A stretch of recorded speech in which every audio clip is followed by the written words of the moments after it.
everybody. It is summer. It is hot as heck outside. And so I'm staying inside today, is chilling. And I'm like, I want some comfort food. I want chicken fingers.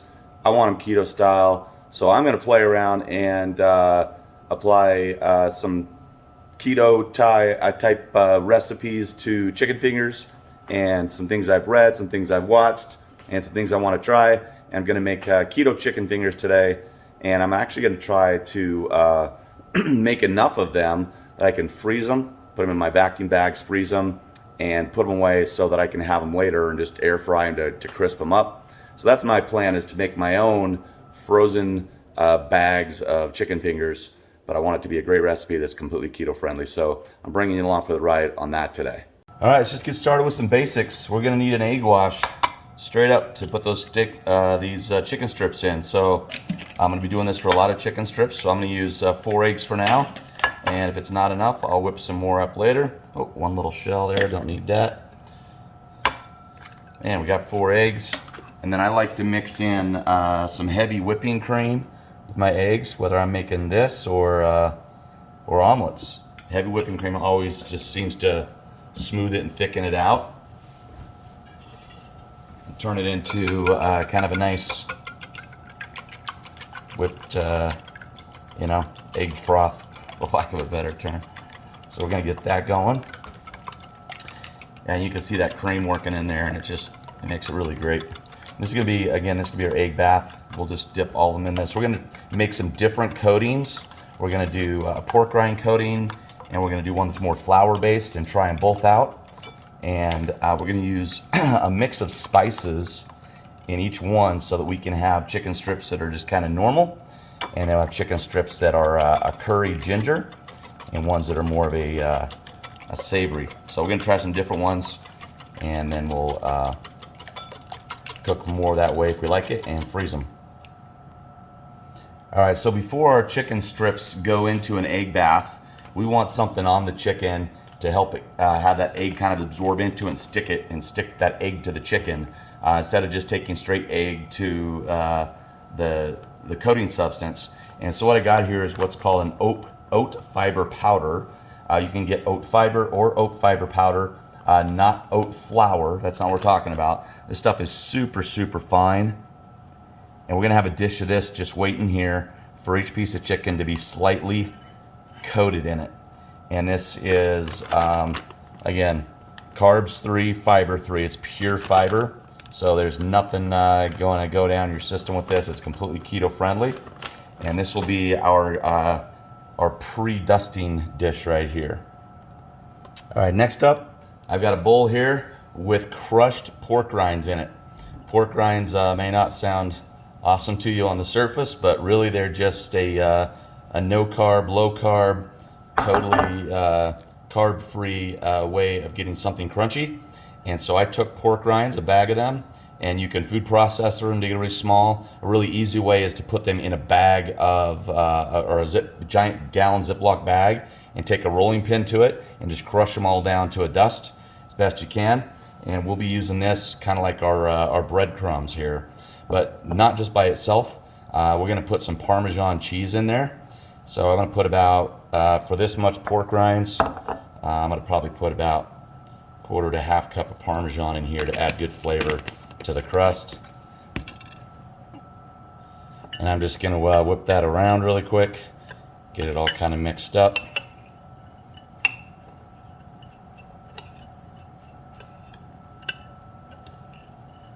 And the pork rind flavor will pretty much disappear, not pretty much, but completely disappear when you cook these from other recipes I've tried. So again, it just acts like a breadcrumb coating.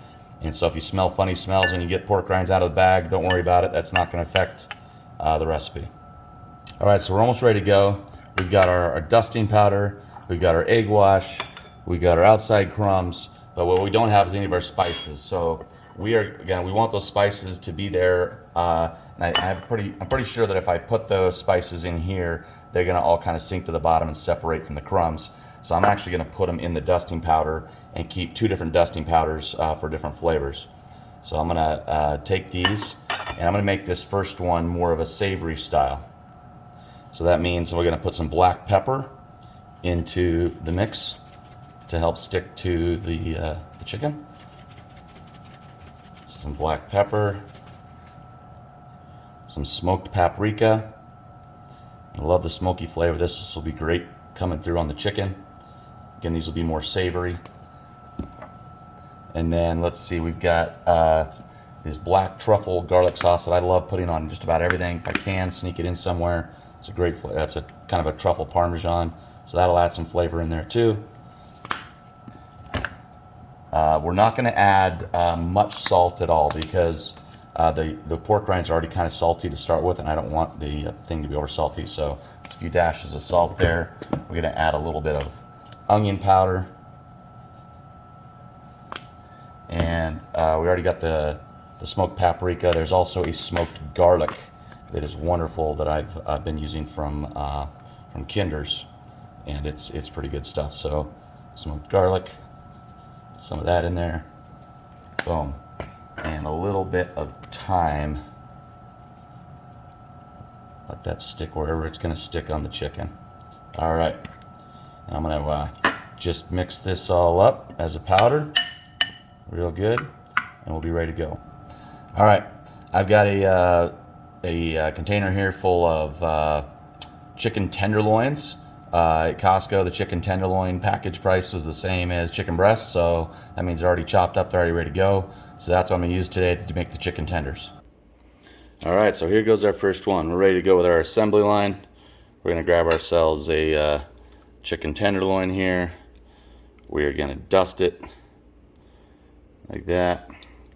Get all these spices and this oat fiber powder on it. See how that sticks it and like coats it really nice, just like your mom used to do with fried chicken. And then we'll just dunk this in the egg wash, which sticks to it really well because of that oat fiber. And let it drain here for just a second. And then just take this and get all the crunchies all over it. And we've got our oil, our avocado oil, up to about 350 right now. And we are just going to let this go to town. Turn the oil down a little bit because it's up to speed now. Keep it medium high, 350, 400. Let's do a couple of those. And before we ruin too much food, we're going to let these first ones cook, try them out, and then also we're going to try another flavor profile.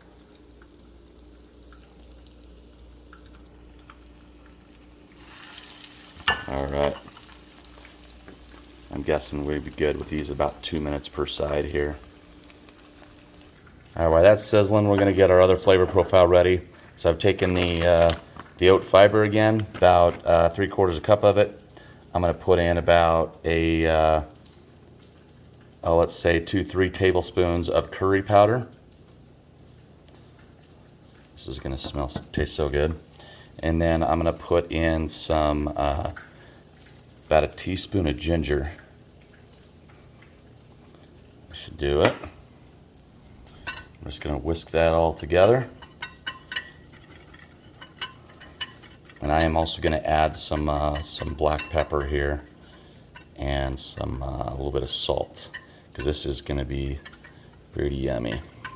Again, not much salt because we're going to pork rind coat it for the crisp at the end. So black pepper, because I don't know, with chicken finger it's always nice to have a little pepper in the background. Alright, meanwhile our chicken fingers over here looking good. I can see the sides are brown, so I'm going to flip these. Look, those are perfectly crispy. Wow, about 1.5, 2 minutes there.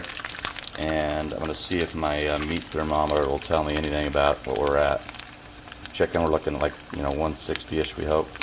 Right now these are around 115 to 120, 125.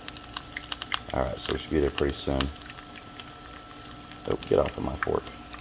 Looking good. Alright, we're looking pretty crispy over here. Let's check them again really quick. The thick piece down there is up to 166. It's there. Okay, Lauren, I heard you. Stop. Let's try this one out. Same thing, 159. Okay, these are done. They're around that 160 range. So we're just going to, again, different spatula than the ones we put them in with, so we don't cross-contaminate with the raw chicken. And we're going to put these over here, and we're purposely going to put these on a grate that's over a paper towel, not on a paper towel, because we don't want it to sit in grease and get super soggy. And we're going to let those cool down for just a second. We're going to try one out for flavor and just the whole process. I'm sure it's going to be awesome. And then we're going to come back and try the curry. Actually, you know what? We might as well try the curry right now and just get it going, because we know we're going to do it no matter what. So let's grab a piece of chicken. And this one, we're going to dust in our new curry powder, pre-wash, if you will. See if this oat powder and the curry actually come through. If not, then we'll add more curry to it or whatever we got to do. And then we're going to bring it right over here. Do the standard egg wash. Oh man, my thing's going off. I'm going to have to ignore that for 1 sec because my hands are full.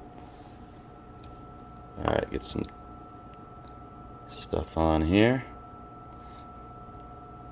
And get her going. Boom. Alright, moment of truth. We're going to try this out. Also, got to try it with some sauce too. I've got a sugar-free clucking sauce here, which is a lot like the Chick-fil-A sauce that you may like. But let's try this just on its own first and see how it tastes. So we've got the just the standard savory flavors. Ooh, a little bit warm still. That's good. Nice and crispy. There's no pork rind flavor, whatever. The herbs are coming through. Yeah, it's right there in the place where you get a nice lightly breaded chicken finger from any place that makes it with a nice, perfect, crispy skin with a light breading. It's right there with the herbs in the background. It's perfect. That's awesome. I'm gonna try it with some sauce here too and see how that all works out, because, you know, sauce, you gotta. Oh, that's heaven. That is heaven. Yeah. If I can freeze these and make them bunches of them once a month or something, have them, throw them in the air fryer and just heat them up in 5 minutes or something. Oh, these will be perfect. All right, now we've got the curry infused one, the curry powder, and we're gonna try this out. And I've got some different sauces to try with it here, sugar-free again. So let's see how the curry. There we go. Everybody loves filming themselves chewing. Oh, interesting. The crust is exactly the same, right? Light, crispy, all the same stuff. Yeah, that oat batter stuff works perfect. That's kind of cool. I mean, you could even go even heavier on the curry if you really wanted to bring it out. On the first one too, you can still add even more spice if you really want more flavor and more of that herbs and other stuff to come through. The curry's kind of a light, hinty kind of thing at this point, not like an in-your-face curry. So I may add a little more just to bring it out a little bit. But I'm going to try it with this Polynesian sugar-free sauce. So the grocery stores are having this guy's stuff all over the place now, which is great because I like sugar-free stuff. So I'm going to try this Polynesian one, and I know Polynesian curry is a good thing to put together, but I'm going to try it out. Oh, that's interesting. I can see the curry. Look at that. Chicken. I don't know if you can see that really well, but some of the yellow curry is showing up after it got kind of wet in the oil and cooked, whatever, and you can see some of the curry in there. It's kind of cool. Let's try it with the regular sauce. All of your sauce together. It's all good. Okay.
All right, final product.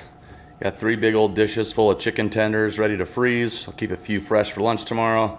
I've got ones with the regular herby flavors, and I've got a bunch with the curry, and I threw some cayenne and more black pepper into the batch to make another style, and so this is the spicy cayenne version with a little bit of kick to it. And I'm just going to take and bag those up in vacuum packed bags and put them in the freezer and hope they hold up and I didn't